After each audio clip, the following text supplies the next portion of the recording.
আসো যাই, চলো। টুম্পা আয়। মারে, তোরা যাওয়ার আগে আমারে আর তোর মারে মাফ করে দিয়ে যাইস। কেন আব্বা, আপনি করে ক্ষমা করুন কেন?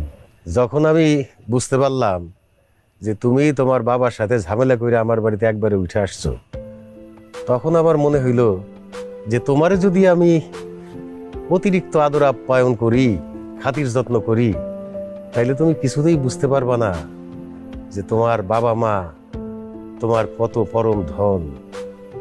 তুমি বুঝতে পারবা না যে পিত্রালয় মানুষের পৃথিবীর মধ্যে সবচাইতে শান্তির স্থান।